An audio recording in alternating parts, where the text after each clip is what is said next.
Hello, hello, hola, como estas, Slow Baja amigos. Thanks for making a little time for me and Slow Baja today. My heaping dose of gratitude goes out to my Baja adventure buddy, Ted Donovan. Happy 60th birthday, amigo. We have had some great adventures over the years, and I don't think there has been any better than the Nora Mexican 1000 and leading the Slow Baja Safari class.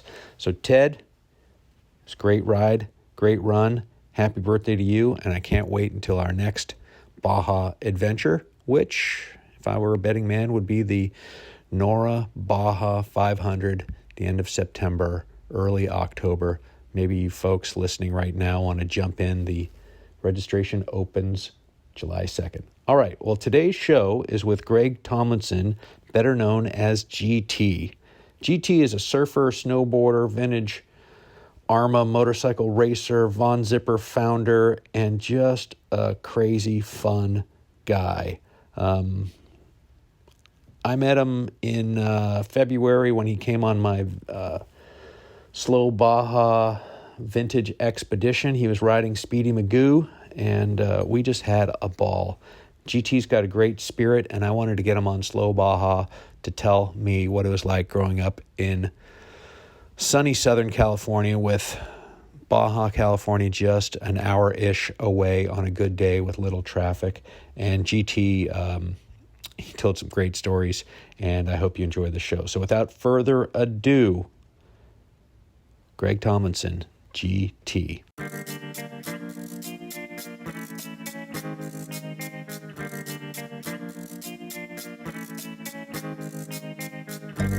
Hey, this is Michael Emery. Thanks for tuning into the Slow Baja. This podcast is powered by Tequila Fortaleza, handmade in small batches, and hands down, my favorite tequila. Hey, I want to tell you about your new must-have accessory for your next Baja trip. Benchmark Maps has released a beautiful, beautiful Baja California Road and Recreation Atlas. It's a 72-page large format book of detailed maps and recreation guides that makes the perfect planning tool for exploring Baja. Pick yours up at benchmarkmaps.com. They're like, hey, let's grab the kids and go to Mex this weekend. Totally happened. First trip, I think my first trip. Hey, you know what? Yep. It always makes sense when I press this button and we start okay, recording. Let's do it again. Take hey, 3. Yeah, Greg, perfect. Take 3. Let's do it again. Tomlinson. That was perfect. Let's do it again. 3. Yep. All right, we're recording. We're recording on all 4 channels. Yep. I have a half beer in front of me. And there's a fridge. No, I'm good. I'm okay. good. Unless I'm sleeping on your couch here. Yeah, and you're welcome to. All right. Hey. Hi, Mike. It's Slow Baja. Yay. And I'm in Dana Point with Greg Tomlinson, better known to many in the surfing, snowboarding, motorcycle racing, sunglass world, fans of Lakers stuff, everywhere. Yeah. Oh, God, yeah. People know him as GT. Yep. And you can follow him on Instagram right now at GT with 5 E's, right? That's right. GT 5 E's. Yep. Anyways, GT was on my mind, and I sent him a text because I was driving through Southern California, and I said, I want to get you on the show, and I want you to tell me about what it was like being a Southern California kid with Baja in your backyard. I've had multiple technical difficulties already this night, so this is the third time we're getting I'm totally used to it. This point in the show. So GT, yep, take it away, bro.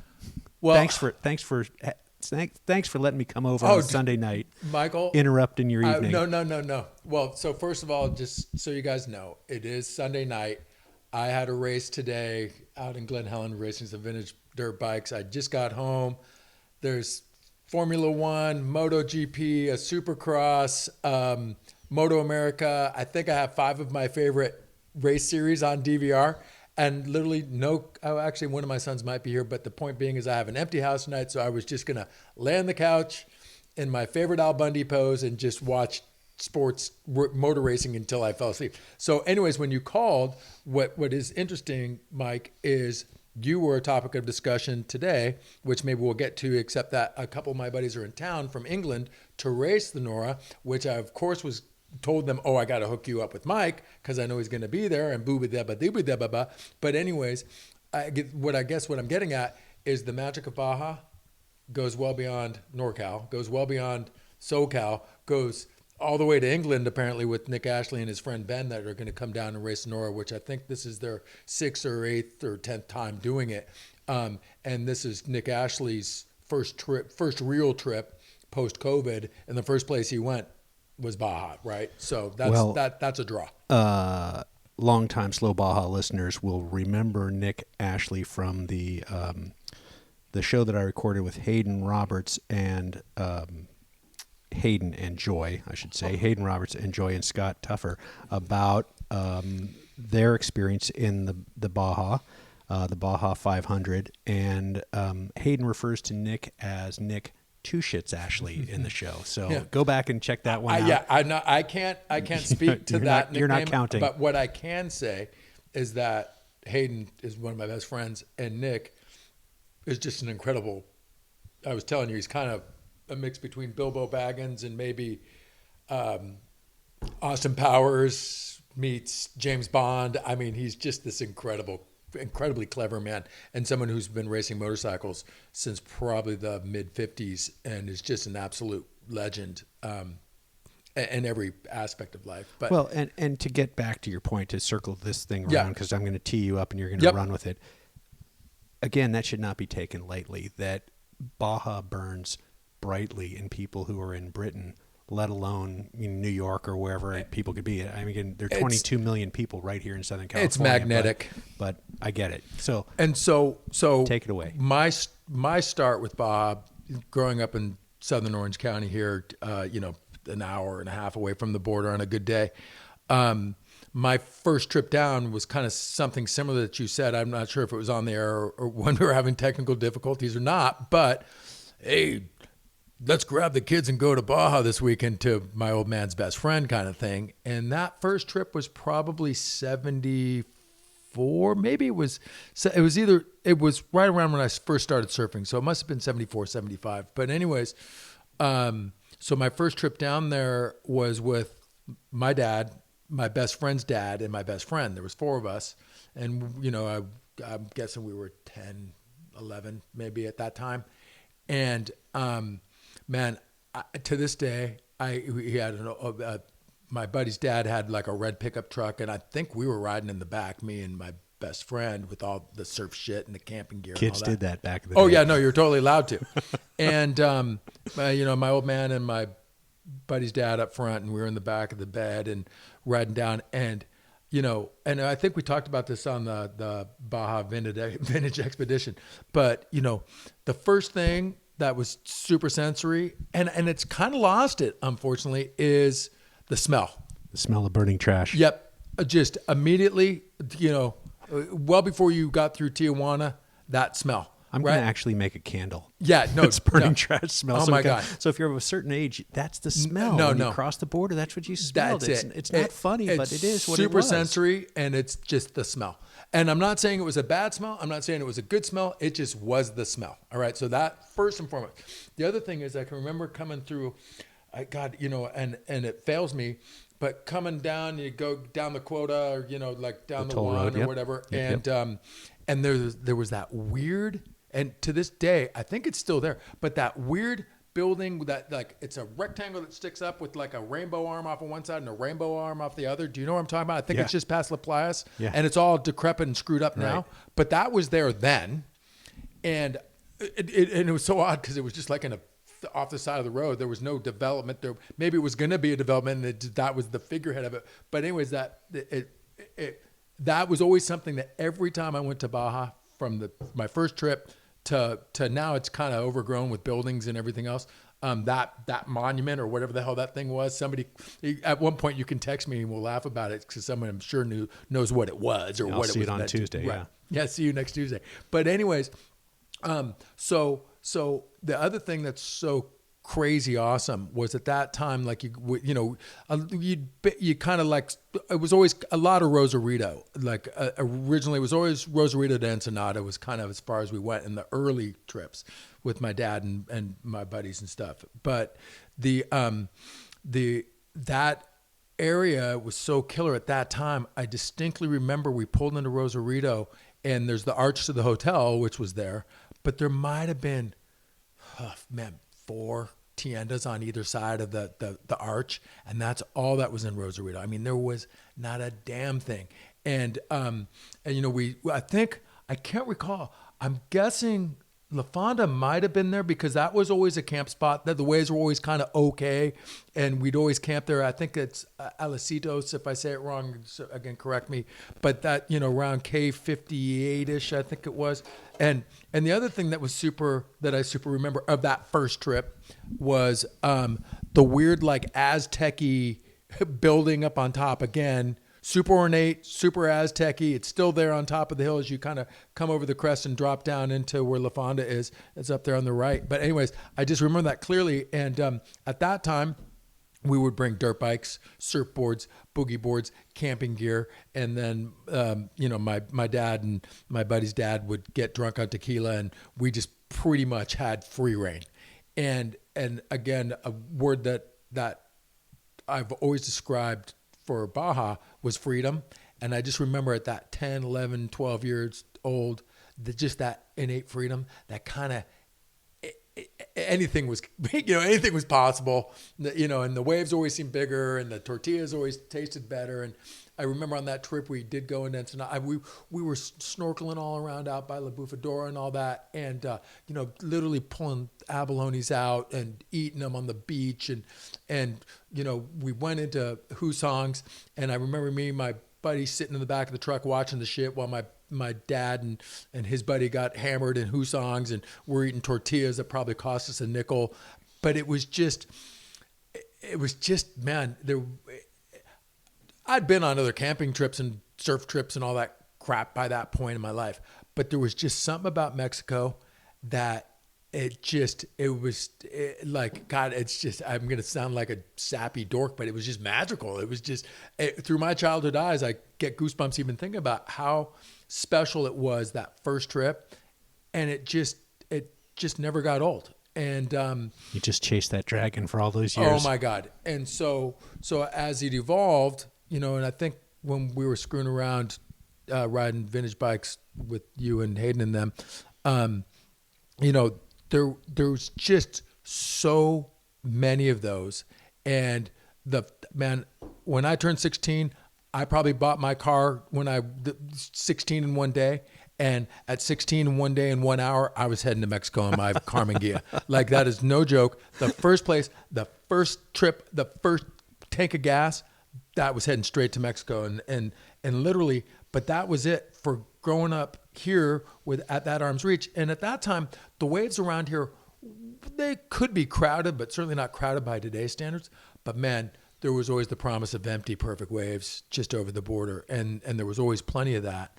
And man, you know, I don't know how many goofy escapades you want to go through, but I mean, there was just so many of them. And it was, I mean, so many stupid, really dumb things that turned awesome. And I was really fortunate that traveling as much as I did. And I think the other thing that probably it comes to mind is having spent so much time. Mexico was always my first go. Whenever I could break away, it was always to Mexico. And through the course of my career and the things I've chosen to do, whether it was chasing surf contests and riding waves and getting photos, or snowboarding, or riding dirt bikes, or road racing, or all my stuff, it's always centered around travel and just wanting to see what's on the other side of the next thing. Whether it's, I want to go skateboard in the next skate park, I just want to ride somewhere different. Or, this racetrack, we've never raced here before, what's it set up? It's always about kind of looking over the next hill, so to speak. And Baja, I think, really for me, probably got that wanderlust started. And so as soon as we kind of got Rosarito and Ensenada wired, it's like, whoa, is it flat earth, or what's on the other side of Ensenada? Oh, what's on the side of Santo Tomas? Oh, wait, Guro Negro? Oh, Mulahay? Oh, wait, Cabo? Oh, and it carried on down into Acapulco and everywhere else. But the point, Mazatlan and everything else. But Baja specifically, growing up in Southern California, it was an escape that was super obtainable. And, hey man, you want to find some trouble? it was there for you. You wanted to find perfect empty waves, it was there for you. If you wanted to, drink when you weren't allowed to drink, well, it was an obvious place to jump off at. And those memories are so fond, and those adventures. But it really, again, at the risk of sounding sappy for the second time, it just really set me up to I wanted to, okay, what else is out there? And Mexico is always that for me. Well, I think of unfolding that first AAA map and looking at the long peninsula and just kind of trying to get your head around like, oh, I've only been to this little tiny bit up here. Yeah. And there's that whole thing below there. Absolutely. And that, there was the Baja book. You know what? I bet you I have both copies in this little bookshelf. I don't have many books, but what I do, I'm sure there's 2 copies of the Baja book. And I must admit, whenever that thing came out, I might have got it for a birthday or a Christmas present or stocking stuff or whatever. I studied the Baja book inside. This is when kids read. Oh my God! Oh God! I mean, they read so and bad. They listened to Vin Scully. I have 2 copies of it. One because my original one was so the bindings were crap. Oh God! It just got wrecked yeah. because, and then I had to get another clean version of it. But I was so enthralled in the mystique. Again, most of my Baja stuff centered around surf initially, if not foremost, and so for me it was always like, oh my God, okay, so a south swell at that angle, oh, that could be a spot, because at that time it was still fairly early on. Maybe we're creeping up into the early 80s at this point, but the point being is, at that time, surf forecasting wasn't super good, and so you could only guess like Cabo Colonet, there's got to be a good wave. Look at how far that sticks out. And in some cases, what I found was the spots that we always thought were going to be waves, with me being a terrible surf forecaster, weren't the spots. But that made it, when you stumbled on one, even that much more better, or mo better, as they say in the islands. But the point being is that was all part of it, that we would stumble on these spots and just like, spit the coffee out of our mouths and just be like, wait, what? Oh my God. And as it became more developed and et cetera, those spots became more exposed. But I mean, I remember surfing K38, and you'd be lucky to see 1 or 2 other guys in the water. And now, I mean, there's apartments and condos, and I don't even think you can access the beach there anymore. I'm not quite sure, because I kind of blow past it now. But that whole Popotla, Rosarita, Gaviotas, Calafia, Salsapuedes, San Miguel, that I should also mention, like Baja Malibu. Those were all spots that, I mean, Baja Malibu is kind of the first spot when you come in to you get through Tijuana, you get through La Place, but Baja Malibu is kind of the first spot. And quite frankly, it might be the best one. Just a crazy good beach break if you're a surfer, and really powerful and punchy. And half the days you couldn't even get out. And it always seemed like if it was, 4 feet here, it was 8 feet there. And and it was an easy strike mission. Leave at 3 a.m. and shoot down. And we'll be Baja Boo at first light. Be the only ones in the water. And then as things progress, anyways, it started with surf. And it just became a lot more over the years, just in terms of just the awesome beauty and diversity that you can find there. And I'm a little remiss because it's taken this long for me to get it out. And then the people, like, again, don't get me wrong, you can find trouble. It's, Tijuana's a big city, okay? And now Rosarito's a big city, and Ensenada's a big city. So you can find all kinds of trouble. But especially in those early days, man, the people, they would have given their shirt off your back, and this is the oldest saying in the book, when they ain't got a shirt. They were just, if you're shit broke and you're in the middle of nowhere, there was no fear of getting messed with as much as it was just more part of the adventure that we're just going to see it through, and it kind of always did. And those are the things that, when I think about Baja, the essence of that, you're kind of flat earthing it a little bit, and you're kind of on the edge, and you might be a little out of your comfort zone, but that's the beauty of it.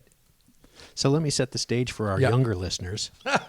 There was a couple of films that came out in the 60s that really screwed a lot of people up. It was, of course, The Endless Summer, and then on any Sunday. On any given Sunday, or well, Yeah. no, on any Sunday. Sorry, and then Yeah. on any given Sunday Yeah. was the second version. Okay. Right. So those two films, I think, really screwed a lot of people up and got people moving to find surf. Right. And you know what's neat about that? Both those movies were done by a gentleman named Bruce Brown, Yeah. who is a native of Dana Point, by the way. But carry on.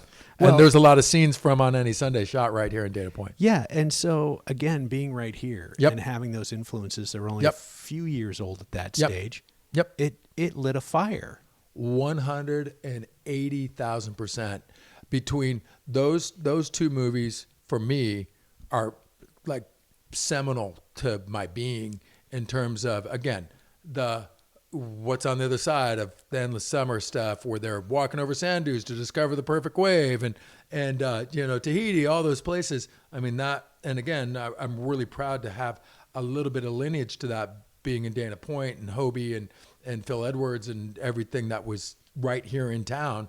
But it was a shockwave to everybody. Like, wait a minute, we're going to go chase this thing. And then On Any Sunday, for me, I mean, as you look in my living room, I got 2 old Triumphs in my living room right here. That is an absolute testament to that film, because those guys are all my racing heroes. I race vintage bikes largely because I just I couldn't take my eyes off that. As much as I was more of a surfer, I've probably watched On Any Sunday as much as any movie I've ever watched.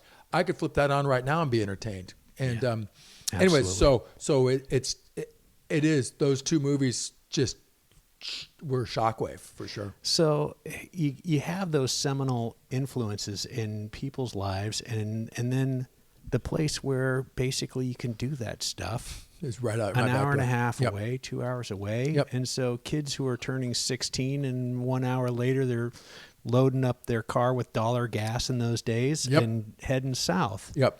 And then buying beer Oh. because you could. No, straight to Bohemia or, I'm trying to think of some of because it's funny because some of those beers you don't really see anymore. And, like Mike's drinking Modelo. The only place you could ever get a Modelo at that time was in Baja, Before it became a thing. And Negra Modelo even more so. I remember humping a Pacifico, 2 Pacificos back from my first trip to Puerto Vallarta, and I found Pacifico. Oh, I got to bring these things back, and I dropped one on my front porch, my parents' house, and it like ate a hole in the paint on the porch. I'm like, I didn't drink these things for 2 weeks. Well, and it's funny. One eats the paint off of your porch. But it's funny because I think the secret of that Pacifico and Corona, and I've always preferred Pacifico over Corona. That's just, anybody who knows me knows that. And I don't mind a Modelo. But the point being is, I think the secret to how good that beer is how drinkable it is when it's warm. Because, and in those days, ice was not ice. It was not an easy thing to come by. No. So you drank a lot of warm beer on those trips, or I did anyways. And, it's surprising how drinkable that stuff is when it's warm. And interestingly enough, going back to my trips, again, I've followed a decade behind you, those spring break trips, those beach trips, where the beer cost less than the deposit on the bottles. So if you're buying a 20-pack, that's the way they sold in those days. It wasn't 24 in a case; they were 20. And it was like $3 for the beer and $4 for the Bring bottles. back the bottles in the middle 80s. Yep. And there was a number of trips where, at the end of the week, you're scrounging up bottles trying to get that deposit Cashing it. back so you can get that gas to get home. And, I don't think – so what I was getting to, or the thought that I didn't act on earlier when I was saying, On Any Sunday and Endless Summer, for our younger listeners, we grew up with magazines. So you probably ripped down to the surf shop or the 7-Eleven, and you would flip through a surf magazine, and there might be something on Baja, but probably there wasn't. There was something on something. They were covering other places. Occasionally, the Baja showed up occasionally. Yeah, and so it wasn't something like there wasn't a free flow of information. Yep. It was word of mouth. 100%. It was rumor. It was Yep. It was sea stories being told on shore. 100%. And, you know, a lot of legend. Yeah, legend, people steering you. You know, it's like a treasure map, man. They'd steer you left when they damn well knew it was right because they didn't want to give up the spot, you know. And if you did get that information, you protected that fairly religiously. Even to this day, there's still plenty of secret, you know, surf spots, if you will. And it's funny because some of those people still to this day are kind of all guarded about that shit. And I'm just like, dude, when am I going to, like, you think I'm going to climb over the mountain, climb down the hill, jet ski for 40 miles in the fog to get to the thing and maybe not get eaten by a great white? Now that's probably well past my scope, but I want to know about the adventure. Like, this is rad, you know? I am a little bit more civilian in my means, but. So do you want to name that spot that you just described? But you surfed there. I've been sworn. You've been out and done some of that stuff. I've surfed plenty of. I've been fortunate to be in on those some of those strike missions, as we might have called them in that time, and you know the Baja. Baja has its surf challenges with wind in the middle. Like, you know, it can be tricky to get good waves, but there's plenty of it, especially if you know where to find it. And some of those Hall of Fame spots, they might require a boat or a ski or something to really get into it, or get out of the water safely based on the sea life that lives around there. But the point being is, and therein might be a hint. But the point being is, you know, early 80s out to Todos Santos, the little island right off of Ensenada, which just blew up on the surfing world. You know, it's Killers, which is the main wave on Todos, is a big wave spot on par with anything in the world. And oh, by the way, it's, you know, an hour and a half in a boat ride out, which you could rent a ponga for the day, and you really didn't need much to get out there and get yourself in a lot of trouble and some really, really serious surf. I've had some incredible experiences out there. One time, I'd just gotten back from doing about a month in Hawaii, so I had some good big wave experience, you know, under my belt, and was feeling pretty confident. We went out there, and it was every bit of 20 feet, and shooting some photos, and you know, it was just incredible. The day just got better, and by the afternoon it glassed off, and it was just this otherworldly, beautiful glow about it. And the photographer who had been shooting all day finally was going to go out for a surf by himself. And so I was like, I'd already probably surfed 8 hours that day, and I was like, oh dude, I'd join him, but I'm just so burned out. And he's like, oh, it's all good. Paddles out. We're sitting on the boil at Killers, and he was probably out there for 20 minutes. We're all yelling, screaming, kind of sitting in a boat in the channel, and 2 killer whales go through the lineup, swim right underneath them. Just incredible stuff. And you know, his name's Hank, and he's not known, put it this way, he took it in stride and wasn't remotely intimidated, and he came in going, well, there's never been a reported, you know, attack on a human of a killer whale, right? And I'm like, I don't know, but at least it wasn't today. Yeah. But they only eat their trainers at SeaWorld. Exactly, and they deserved it. Well, anyways. But it's filled with those kind of experiences where, you know, you mentioned Surfer Magazine. I do remember there was one cover shot that there was a photo taken inside a tent with the tent flaps open, looking out to a lineup, an empty kind of point break lineup. And I don't think they claimed it was Baja, but anybody who knew Baja knew it was Baja. And it just set everybody on the, like, where's that wave, and blah, blah, blah, blah, blah. And I think I found it actually. And it was one of those things that you show up not really expecting much, and all of a sudden there you are, just, you know, surfing on waves that you drew on your notebook, you know, in 5th period, you know, on your peachy. Exactly. Waiting to get out at all costs.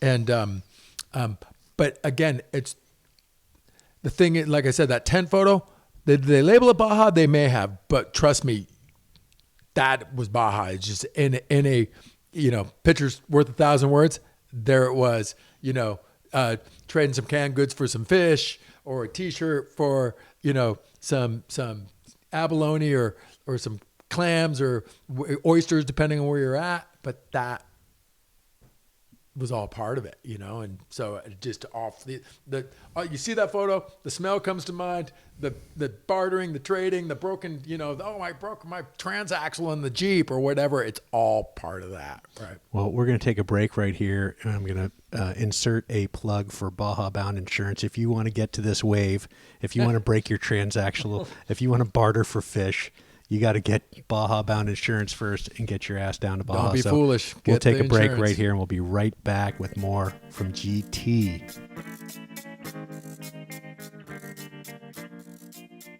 Here at Slow Baja, we can't wait to drive our old Land Cruiser south of the border. And when we go, we'll be going with Baja Bound Insurance. Their website's fast and easy to use. Check them out at bajabound.com.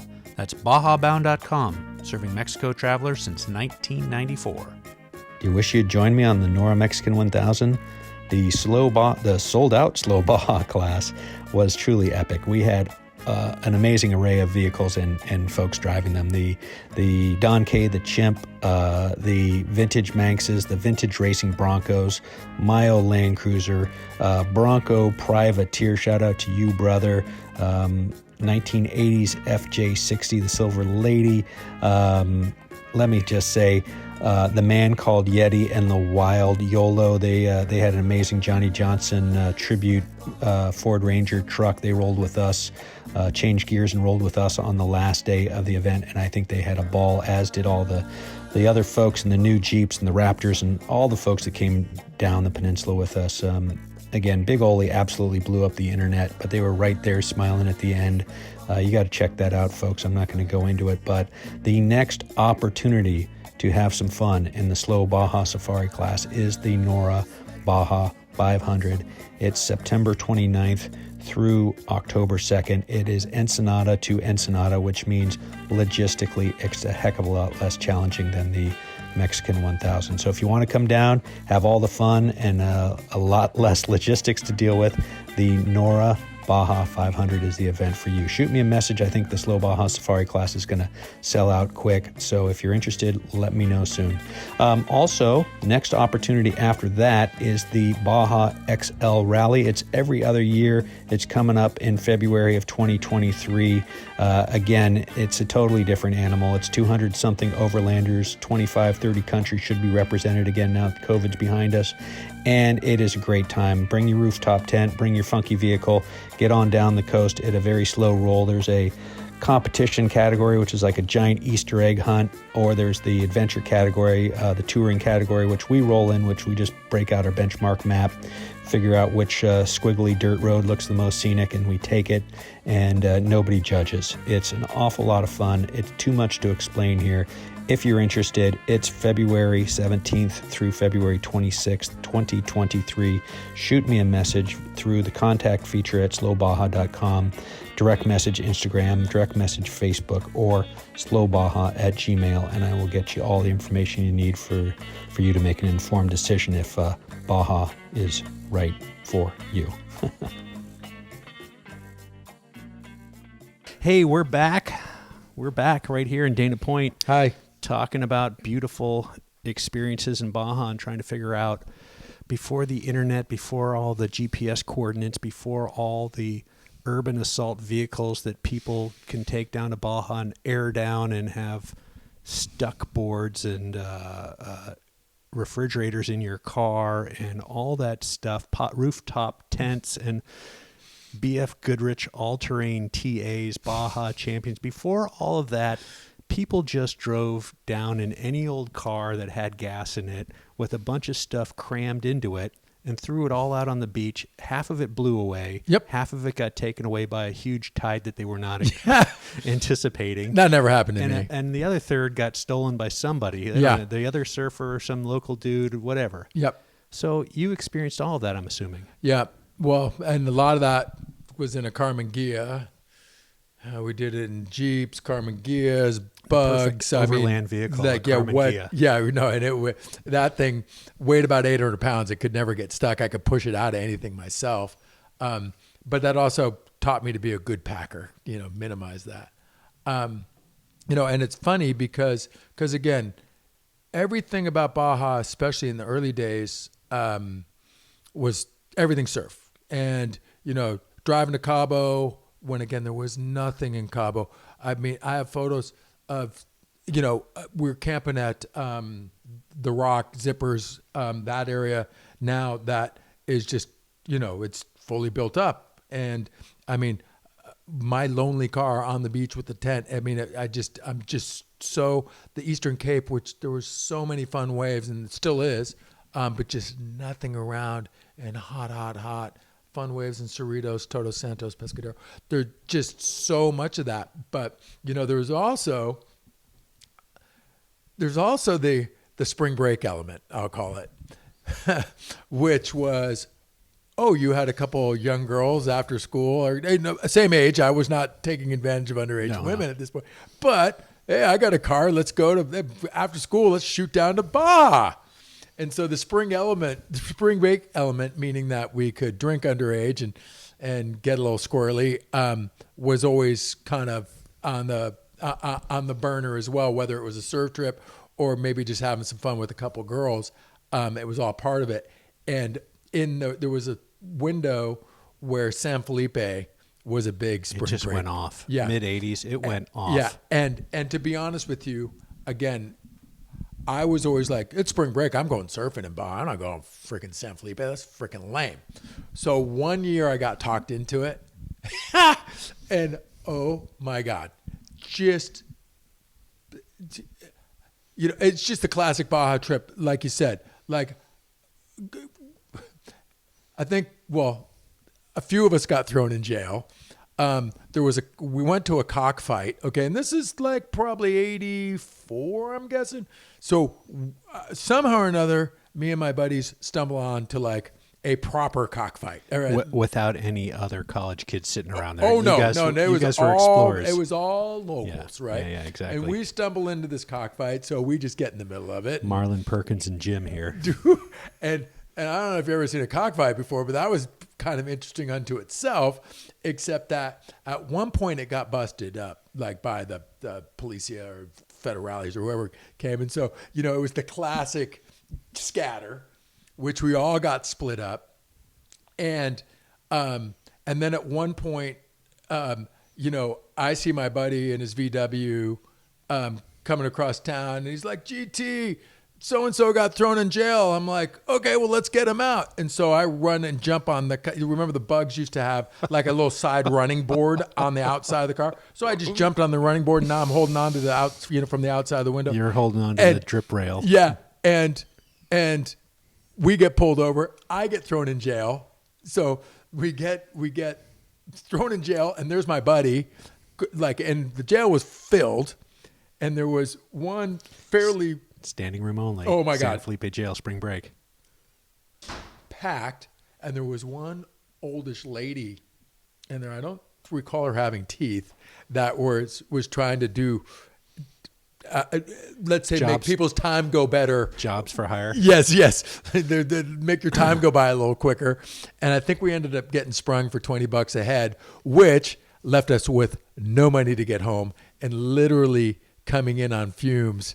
But that's all part of that trip. And that was, I'll be honest with you, it's the first and only time I ever went to San Felipe. And it wasn't, again, I don't mind the desert hot middle, but I'd always prefer the hot, beachy, wavy, rinse it off kind of thing more so. Yeah, at least there's something to do in the middle of the day besides just pound beers. Yeah, and I've never been a day drunk kind of person. I've always wanted to, like, it's sunny outside. What are we doing? We're gonna climb a mountain. We're gonna surf. We're gonna fish. We're gonna like ride dirt. What are we? You're a little busy. I didn't want to sit around drunk. Like, that's too easy. San Felipe, in my recollection from 85 to 88 or so, was 100 degrees at 6 a.m. Terrible.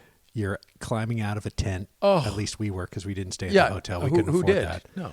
And brushing your teeth with a beer. Oh, yeah. And then 100 beers later, it's 2 o'clock in the morning, and you're still awake. Yep. And hopefully you still have all your teeth and everything. I mean, and you didn't die that day. And just the stupidity. It's crazy how much beer you can drink. But you were talking about you were talking about you jumped onto the side of the running board of a Volkswagen, which is, from 3 inches wide at the back to 6 inches wide at the front. Right. Well, my buddy and I jumped onto Big Olaf. We called him Big Olaf in the day. We jumped onto Big Olaf's. The back of his Bug didn't have the rear bumper. Oh shit! So it just had the two little. The two prongers. The supports. the mounts. Yeah, the mounts. So he jumped. My buddy Eric jumps on one side. I jump on the other, and we're holding on to the rails. Yeah. As he's leaving town to go to our camp because we had been priced out of the first campground. Right. You had to get. You had to go farther out. Now we're in the second campground, numero uno. Yep. And there was a little bit of a dirt drive. Yep.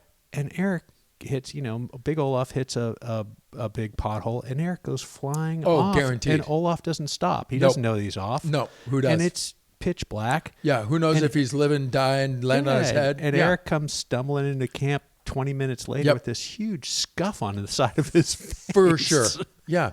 But we're all drunk, and that's That's just it. what it was. He comes home for, Easter Sunday or whatever. His mom's like, what the hell? He's got a huge raspberry on the side of his face. So, yeah, so that was San Felipe Kid. So we're getting back to explain to the younger listeners, there was an era that didn't have internet. You didn't have all these answers. You had this word of mouth. The waves were here. The party was there. The girls were over here. The beer's colder. The tacos are better. There's lobster. Whatever it was these big rumors that you had to go find on your own. Yeah, it was a lot of fun. And like I said, the only thing that I had as my spiritual guide, it was the Baja book. So at least when one of those trips, we were going to Cabo and we thought we'd take a shortcut, and we ended up in La Purísima, and I was super lucky to figure out that, La Purísima, I saw that in the Baja book, which how the hell we got to La Purísima, I never fucking know, except that. Wrong term in Albuquerque. Yeah, and it totally got us through and over the other side. But the only thing that you could have counted on at that time, in my opinion, was the Baja book. I'm sure there's other ones. I keep on looking over there because I think I don't have my GT's looking across the but I'm pretty sure the it's table right here there. trying to read. Yeah. He's too old though, folks. I know. Oh wait, he's got his glasses I got now. my glasses right here. Hold on, Michael. Hold on. Here comes the Baja book. Yeah. So again, it warms my heart that we have a few of these. There it is. This is the Baja book too, a complete new map guide to today's Baja California by Tom Miller and Elmar Baxter. Now, I'm sure some of your listeners are familiar with this book. Wait, did I get it from my parents? What does it say? This is so good. 1986. Yeah, for Gregor on your 21st. Oh shit! May your journey through life take you many wonderful places, and your trips all be filled with fun. Oh, fun. Love, Mom and Dad. 7/30/86. 7:30. So seriously, my dad bought a Volkswagen camper in '86. He bought a used Westphalia. Yep. At Thanksgiving of '86. Yep. At Christmas of '86, I gave him this book. Yep. See, you know what I'm talking about. And honestly, but you're my witness, Mike. That I did not have that stage. That was No. in that damn And because I gave him this book on Christmas, 2 days later we were in his van heading south for New Year's. Now, it's an 8-hour drive to the border from Sanford, or 10 hours. I was going to say, you did good. And a Westie? Yeah, maybe make it 14, but anyways. And so this book, again, was just, it was one of those things to be devoured. Yep. To be devoured, as much as the transistor radio may have had the sounds of the game, the Giants in my case, the Dodgers in your case, or the Lakers or whatever. Yep. This thing, I sat in the chair in my parents' living room, and I gave it to my dad, but I took it back from him immediately. This is a present for me. Although I gave it to you, it's a present for me. Yep. And, in San Francisco, finding Baja content in your local bookstore was not. I went to the Rand McNally map store in San Francisco and found this Baja book. Yeah. No, this is fun. I will say, like all these little dirt roads. Punta Conejo, for instance, so page 116, just happened to flip to it. So Punta Conejo. You've got some notes in those books too. I think you had a little. Did I have a boner next to that one? Because Punta Conejo. Did you just draw boners? So, A soft one or a veiny triumphant bastard for the good spots. So Punta Conejo was one of those spots that was in the You heard book it here as a first, surf folks. spot. And I believe Punta Conejo, if I recall correctly, that was kind of, we would usually kind of try and get to Cabo kind of on day 3. So we would do like get, a third of the way down, camp, surf, whatevs, day 1. Day 2, this one particular trip in mind was, this Conejo spot says there's waves. Let's check it. So we got to Conejo and we were going to overnight there. And sure enough, we got there and it was absolutely pumping. And it was, I think it was a pumping left-hander. And again, we were the only ones in the water. And quite frankly, that trip, I wasn't with I was diehard surf guy. And the group I was with was not as surfy as I was. So I remember surfing a crap ton by myself at that spot. And I must admit, I was a little nervous because it was kind of dark water there. And I, you always get a little nervous when you're surfing by yourself of what might come and eat you and stuff. But anyways, we got great waves at Conejo. Let me interrupt too, because that's another thing that kind of forms our character being of this age. Yep. We were little kids when Jaws came out, and it messed me up. Oh, my God. Because there were great whites at my local beach. Oh, my God. Well, San Francisco, the Red Triangle, there's great white sharks there, right? Like, that is a known thing, right? And it's funny because I know this is a Max-related podcast, but like you brought up Jaws. I remember being in Hawaii the summer of 75 when that movie came out, if I'm not mistaken, 75 or 76. 77, maybe something like that. Okay, but the summer that came out, yeah. But the summer that movie came out, I was in Waikiki, and we'd surfed that morning, and I was on a buddy of mine's parents' trip, and so I got to come as the friend. Nice friends. And God love my parents for letting me go. Anyways, we surfed that morning. We snuck in and saw Jaws as a matinee. No. And I didn't know what the hell to expect. Yeah. Mate, it Yeah. torpedoed me. So then that Yeah. night we surfed this spot in Waikiki called Number Threes, which if any of you surf, Number Threes is like, it's it's a reef that sits well far off of Waikiki. Is it like a quarter mile out? Yeah, it might be. I would say It's a maybe long- 3/4 of a mile, but long flipping way out But there. the point being is, it was me and my buddy Kevin surfing out there. The sun was going down. We were still out. And it was uncrowded. And we were in Waikiki, all the hotels, it was all built up. So it wasn't like you weren't in a metropolis. But, it was, but anyways, sun's going down. And sure enough, a turtle, it turned out it was a turtle. But at one point, a turtle surfaced right near me.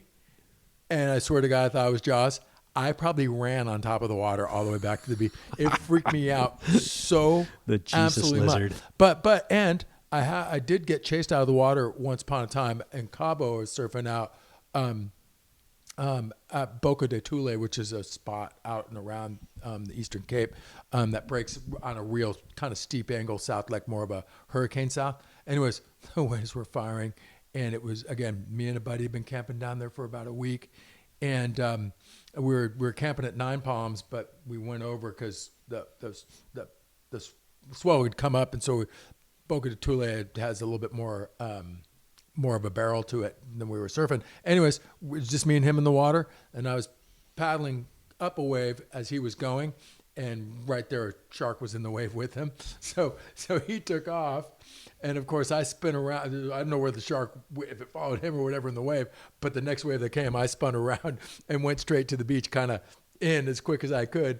And he's sitting out there, and I'm yelling and screaming like, "Get out of the water!" But there's a fun little Mexi sharky tie back to the Jaws problem. But So we've got seminal films Yep. on any Sunday. Yep. Feeding your love of bikes. Yep. Endless Summer, feeding your love of travel. Yep. And what's over that next dune. Yep. Where's the surf? Yep. And then the one that just messes us all up, Jaws. Yeah. Do you still think about that at all when you're in the water? Is it just part of your DNA or do you? Okay. I've had the good fortune to surf all over the world, And You're in the industry. Yeah, We're and not- so we're not- and I people I can look hosted GT the surf, up if they I want to. hosted the surf tour, the World Championship tour. I hosted it for a better part of 10 years, and so I was fortunate because I announced the Hawaiian events, Tahiti, Brazil, Spain, and also South Africa, and the shark threat in some of those places are a little bit more real than others, specifically South Africa. And I'll tell you, it's probably not my macho thing to say is, yeah, I think about sharks. Now, do I think I'm actually going to get eaten? No. But do you still think about it? Yes. Do I act upon getting eaten by a shark when I'm surfing in Doheny at 6 p.m? Yeah, the water's pooey and it's muddy and you can't really see the bottom. And yeah, you start thinking about sharks, but are you really going to get eaten? No.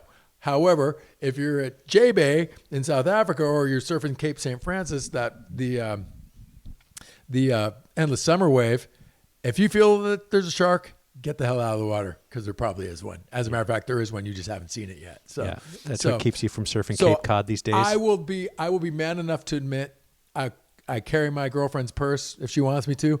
And yes, occasionally the shark thought creeps in, but I just don't let it ruin my life. Well, talking about all these Baja trips in the 80s and whatnot, did you have a feeling when you crossed back, like, I dodged a bullet? Oh, hell yeah. I don't have stitches. Oh, yeah. I'm still driving the car that I came down in. Oh, 100%. And yes, I had stitches, and yes, I had stuff stolen, and yes, I mean, so one of those drunken spring break trips, as I'll call it, a drunken Rosarito trip. So I went, and this was literally, we bailed out of school, 2:45, shot straight to Mex. Got hammered at the restaurant, bar, hotel thing at La Fonda, and then we were heading back. And this might not be something I'm proud to tell you, but I'll tell you because it's talk about getting over the other side of the border. So we're waiting in the line and one of the girls, we were waiting in line to cross back in the United States, and the borderline was a little long, and one of the girls had to take a piss. And so we go, I'm like, oh, I'll take you in. So we go into the federal building where we could go take a pee. And I'm standing there outside the bathroom waiting for her to go. And I'm got my hands in my pockets and I'm fiddling around. And I realized I had like a fucking joint, like wrapped in a baggie, half smoked in my pocket, right? And it wasn't, well, hey Dad, it wasn't my joint. Truly, it was one of the girls. Then I'm like, what the fuck are you doing with that? And I meant to throw it away, and I never did. And that was back at the bar. Like she had it at the restaurant earlier in the day, but obviously we got all messed up. And so anyways, so I'm realizing as I'm fiddling in my pockets, I had a bunch of pesos and stuff in there as well, and my car keys and some other stuff. But I wasn't driving at that point, but I had my car keys on me with change and a bunch of shit in my pockets. Well, anyways, I realized, I'm like, oh fuck, I got a half a doobie in a bag inside my pocket. I'm standing in this federal fucking building. Anyways, so they must have been monitoring me or something, because she comes out of the bathroom. We start walking out, and some immigrations guy is like, excuse me, sir. And we're literally like hand on the door walking out the building, and just, oh fuck. So like, excuse me, sir, can you come in here? And I'm like, who, me? And they're like, why would you want me? And they're like, well, we saw you fiddling around. Like, what's in your pockets? And I'm like, nothing. Oh no. So they take me into this room, like a anti-room or whatever, like a interrogation room, for lack of a better term. And this one officer's like, can you empty your pockets for me? And I'm like, yeah, sure. And in one move, I put my hand in my pocket, thumbed back the doobie in the bag, grabbed all my change and my keys and shit, and kind of threw it on the table in like a big commotion. And like, yeah, there it is. And the dude, the subterfuge, whatever, he's like, all right, thanks. Let me go. I swear to God, I walked out of the room because the girl was like literally waiting outside the door in fucking tears. We got back to the car and like, so when we got over the border, yeah, you asked the 20 minutes ago, have you ever been? That one I sure as hell did, because listen, to bring, again, I promise you on my hand on heart, that was not my weed, and it was stupid of me not to throw Unwitting that dope immediately mule. away or whatever. That everybody knows better than that, you know? Right. And so, and there's so many other things you can get off on in Mexico, legal or illegal, to like do that was just the stupidest freaking thing. And by the way, I never even made out with that chick after that anyways. So when you're talking about getting over the border, like a big woo moment, oh yeah, that was one. There was in that kind of mid 80s time frame, there was another island that we used to go surf off of called Natividad. And we would fly in on little like puddle jumpers. And a couple of those trips, I mean, the wind, because that island has a couple really crazy waves, really good beach break there. The winds blow offshore there every day, a gazillion miles per hour. And if there's any sort of swell, it's super open to it. So I did that trip quite a few times. And I must admit, that was always another one. That little plane getting on and off that island in the wind was always like a, thank God we made it home kind of thing. And, but I mean, again, surfing on an island off of Baja, nobody around forever, and it's just you and your mates just scoring incredible waves. And oh man, yeah. So anyways, a lot for me, the getting over the border thing only added to the reason to go. Yeah. I mean, yes, Baja, magical freedom, but there was always mischief in it. You know, there was always, you know, hey man, you're always walking a fine line. Like, you know, one stupid drunken move. And you know, luckily I never really had any, other than the federal crossing the border one. I never really, I got shooken down by some federales here and there, but luckily there was never nobody, and I guess I did get thrown the slam and sampling. But the point being is, it kind of was all part of it. It just never seemed like you were at super at risk. And it was a bummer because there was a time there when we fast forward pretty significantly into the probably mid 2000, maybe 2005, 2010, when there was a lot of stories of banditos and people getting their cars taken, and a few of my surf friends, who were super jet ski, like shoot down, launch skis at, down by the Pemex plant and go surf. They got cornered by black cars, and one of them lost their big rig and all that stuff. So that was happening, and it was such a bummer that was coming up, and it was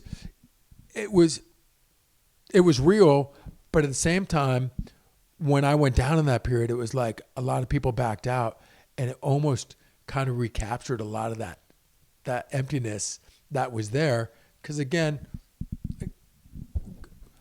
go drive in downtown LA. If you end up in the wrong neighborhood, you might lose your car. Something might happen. If it's a nice car. So, and that's why also, though, I always did, through my experience, as quickly as I could get out of any of the city stuff, for me, like Husong's wasn't my destination. Tijuana for a Caesar salad wasn't my destination. I always just wanted to go out and get lonely somewhere and camp and get dirty. Although I've had some really fun, we did our little Baja expedition where we were on dirt. I think we did about 300, 400 miles. Yeah. 350-ish, yeah. I'm sure. And most of that was dirt. That was a lot of fun. And that adventure is super fun. I love the exploration. I love hitting roads that people commonly don't hit.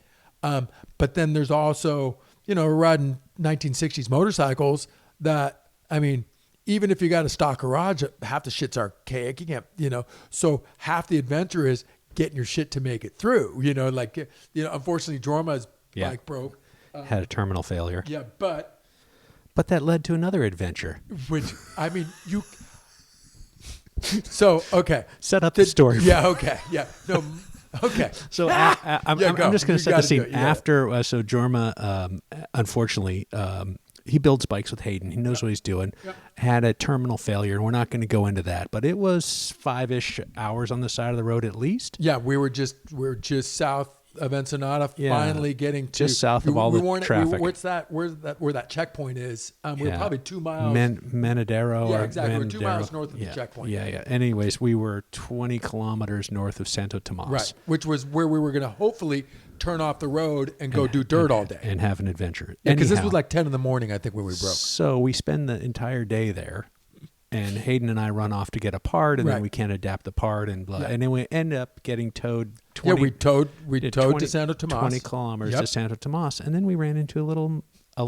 Is that a Freudian slip already? Yep. We ran into a little repair shop. Do you want to take it from there? So we go. So we finally get into We're Santa, a little fried. Let's put it that way. So we get into Santo Tomas on dark, towing Jorma's bike in. And bike to bike, like his motorcycle, bike to bike, and I'm in the back. I don't think I have flashers on my truck. No. So I was just flashing the turn signal one way. But luckily we made it there, and so luckily, Mike, we get a hotel, a room at in the backside of the little Mercado right there in Santo Tomas, which is super charming. Something Mission Hostel. Yeah, super awesome. And they're like, oh, we'll feed you food, and here's a couple of rooms, and da-da-da-da-da. No problem. And subsequently, they let Jorma keep his bike there. But before that, so we get the rooms, and they're like, okay, you can pull around back, and you can park behind a gate. And as we were pulling around back and parking at a gate, we look to the right, and there's a little mechanic's garage. A classic open. Yeah, open. It, like better than a shed, but kind of. But I don't think there was a garage door that was ever going to shut. There wasn't a garage door that I saw for sure. And you could see that they were a local mechanic, and we could hear people arguing and stuff, and making a little bit of commotion. So we walk over, and they're working on like a little Honda 50 motorcycle. Well, it turns out that the two mechanics are brothers, and they happen to be dwarves, and dwarves is the correct thing to say, and you just can't make that up. Yeah, and so there's two dwarves working on arguing with each other, hermano this and Pinoche that and pendejo you and that whatever, and Mauricio and Geronimo. There we go, and I'll tell you, man, I put it up in my story, and people are like, thought that we made this shit up. You just can't make it up, but that's the beauty of Baja, right? And Geronimo had a pet lamb, Timo, who was eating your tire, or Jorma's tire. Well, he was eating everything. Gum. So anyways, we actually had them take a crack at Jorma's electrical issues, which at that point, everybody else's but mine seemed like patience had run out. But I was so entertained, and I was kind of like interpreting, because there was a time I could speak. I would never say I could speak fluent Spanish, but I took a couple years in high school and then a couple more years in college or whatever, so I could speak Spanish. And again, going down there a bunch, certainly I spoke better it. than Hayden. Right. And so I was kind of their interpreter, which was about every third word.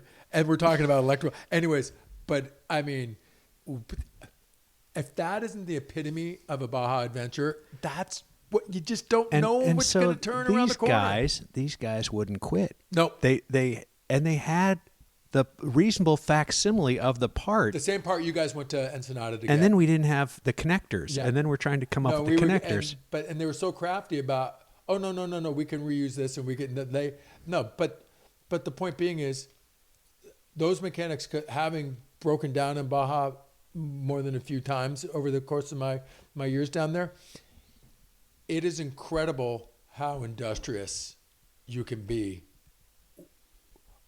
Yeah. When Craig and Auto Parts isn't on the corner of your street, it's incredible. We've had stuff welded in the middle of nowhere. I mean, it's just, and it's all part of the fabric of it. Yeah. And then we finally got into this little hostel. Yep. And it was well past the time that the kitchen was open. Yep. But she opened it for us. There were 4 hungry boys. Yep. And it was stacks of quesadillas, keep them coming, and tortas. Yep. And I don't even know if we had a cold beer after that. But anyways, but that's the hospitality. That's the way. That's the hospitality of the place. And I think we probably should leave it right there. God, there's so many more. It's just so crazy. Well, give me. I don't want to kill your No, but my infamous 5-hour podcast. Yeah, right? but let's just give me a couple more minutes on what it's like for you to ride motorcycles here. Yep. Versus what we did there and other trips that you've taken there. Yep. What's the difference in the mindset? Again, is it like the waves just don't have anybody there? Yeah, well, because the interesting thing too about growing up in Southern California in the 70s into the 80s, especially Southern Orange County, like the area we're at, it wasn't fully developed. So we had a lot, like nearby is Ortega and Saddleback Mountain. So we had a bunch of fire roady kind of trail stuff that we could ride up until at least certainly through that time. So again, I feel blessed. I always tell everybody I do not take where I live for granted. I love where I live, and those memories. So that riding was always fairly accessible, very similar riding to what we were doing, fire roady, elevation. But again, it ain't Mexico. Your shit breaks. Things aren't at a fingertip away. It's different languages. It's different currencies. It's different, again, riding a Triumph motorcycle. Has there ever been a Triumph in motor, which does serve to say though, staying at Granja de la Esperanza. Yeah. So Hector's place. So we end up in Oso Negros at Hector's place, which it turns out that not only is he the lawyer behind getting the land rights for the Nora and all all the road passage rights, yes, right. with all the ejidos and all the farmers, yes, he does that. And he's not a champion in, I believe, the stock Baja class. Class 11. Class 11. He won last year's score. What's even crazier is he sees us on those bikes, and him and his brother are like, "Oh my God, my grandfather was running down to La Paz, like in the 50s, I think he was saying." Yeah. And he had all these photos. So he came back the next morning with all these photos of his grandfather trailblazing all that stuff. And then shortly thereafter, once they started running the Baja, he raced on a Triumph down there as well. Yeah, Hector's father. So Hector's the oldest brother, JC's the young one, and fairly significant years between them. But their father and uncle were the first guys to put on dirt bike races in Baja. And when they brought those old photographs out, so sick. Again, you guys can look at those things and pick out every bike in there. Immediately. And Hayden's head exploded because they were racing these little 200 Cubs. The little Tiger Cubs. Yeah. Yep. Which, God forbid you would actually do that. But what's super neato about that is those dudes saw our bikes and were just like, "Oh my God, I got something to show you." Yeah. And again, that's all part, and they put us up in their, oh my God, they're just incredible. They've food. got something to show us with the octopus and the octopus steak carne burrito things. Yeah, my God, it was shockingly good. But I guess not to keep this going any longer. I guess my point. Oh, so riding from the other thing though, I've done crazy fun street rides down into Baja. Again, Ensenada, going through Ensenada, it's a bummer. All right, let's face it. That's as good as a traffic jam as you're going to get anywhere in the world. It's just a bummer. But once you get past Ensenada, I've ridden big touring bikes down there and stuff, the Harleys, and I got a Goldwing that I'm not ashamed to admit that I ride. Anyways, the riding is unreal. It's empty and it's 2-lane. But the main thing is just once it's around dusk, it's probably best to get off the road, a little earlier than that, more than likely. But again, if you want to surf, if you want to ride dirt, if you want to fish, if you want, you want to do spring break, for me, I'm really fortunate that that's always been out my back door. Again, I guess maybe I take it for granted, but I don't, because the memories are so darn special. And I've been also stoked because I've gotten to share it with my kids the same way. And, I turned 55 not terribly long ago. The youngest 55-year-old out there. That's right. But, we did my 55th at K55 with my 3 sons, surfed, for 3 days and surfed our brains out. But, 55 at 55, I thought that was kind of cute. But the point being is that really encapsulates the Baja thing, because I'll take it for granted that it's close, but I'll never take it for granted that if that was ever taken away from me, it would just be a vacuum. It would slurp my soul to the depths, right? So there's just so many faces of Baja, and it's never gets old. Well, we're going to leave it right there, folks. Thank you, Michael. I managed to shave 4 hours off of his last podcast by limiting this one. I said I was going to come in with my basketball shot clock and get you to 1 hour. So, hey, thanks for that. A really good fun time. Yep. And we got to hook you up with Nick Ashley and his boy Ben. Nick, I can't wait to get a microphone in his hand. Yep. Hey, where can people find out about you? We didn't talk about all the other stuff Oh, you do. God. I don't know if you need to or want to, but do you want people to follow you on Instagram or anything? Oh, yeah. Well, I mean, I think you said it, GT with 5 E's if you want to, That's GT with 5 E's. Yeah, GTEEEEE, whatever that is. On Instagram. That's my Insta. My brand is called Von Zipper. We make sunglasses and goggles and stuff. And honestly, my whole trip being thing, it's always been centered around having more fun than everybody else, or actually bringing people along to have more fun. And Von Zipper is just an extension of that. And I've been really fortunate that I've been able to, kind of chase my hobbies through the brand, and the brand becomes my hobby or whatever. But you're living the brand, dude. Right. You are living the brand. And I'm really fortunate with that. So anyways, but if you ever see me broken down the wrong side of the road, please pick me up and I'll do the same to you. How about that? And there's a pair of sunglasses in it for you folks. All right. GT, hey, thanks for making some time for Slow Baja. Love you, Mike.